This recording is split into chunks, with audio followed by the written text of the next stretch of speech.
On termine donc l'année en beauté avec, dans ce coffret esthète du mois de décembre 2025, deux coups de cœur, deux domaines qu'on ne présente quasiment plus pour évidemment leur aura, leur stature dans les appellations qu'ils représentent respectivement. Avec d'abord bien sûr la Bourgogne, on voulait terminer bien sûr en beauté et faire un clin d'œil au domaine de la Vougeraie qui est une des points d'adresse que l'on adore chez Chef d'œuvre, et surtout cette parcelle un petit peu historique de Chassagne-Montrachet, la chapelle qui est un monopole dans les Morgeaux qui a été d'abord exploité très longtemps par la famille Jadot et que le domaine a repris récemment. Alors, deuxième bouteille, c'est bien sûr une révélation parcellaire et surtout un regard posé sur la Côte-Rosier, merveilleux parcellaire de l'appellation Côte-Rôtie. Et la famille François a signé en 2023 ici un millésime absolument remarquable. On a absolument voulu le mettre dans ce coffret pour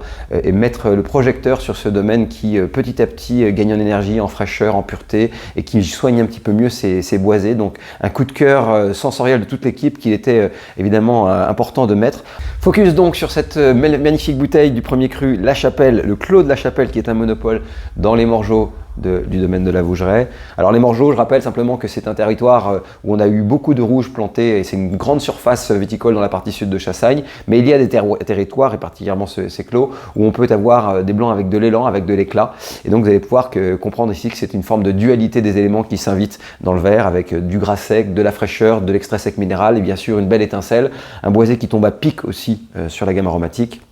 Et donc voilà, la poire en filigrane, le côté noiseté, la craie humide, la sensation de peau d'agrumes, tout ça est au rendez-vous, avec une forme d'ouverture et de gourmandise bien sûr portée par cette vendange 2022. Les amateurs de blanc un petit peu plus onctueux reconnaîtront un petit peu cette partie-là, mais on garde bien sûr l'étincelle de Chassagne. C'est pas Meursault, on n'est pas aussi ample, on n'est pas aussi, je dirais, tactile que Meursault. On renoue quand même un petit peu avec cette sapidité, ce sel minéral sur le creux de la langue, ce côté talc de la matière, qui fait qu'en fait on arrive comme ça à aller un petit peu plus loin en persistance et surtout dans l'éclat et la fraîcheur. C'est vraiment un premier cru qui est très intéressant. On revient donc dans cette fameuse Côte-Rosier de la famille François, grand terroir, bien sûr des grands terroirs du nord de l'appellation et dans lesquels évidemment s'inscrivent pas mal de très bons domaines.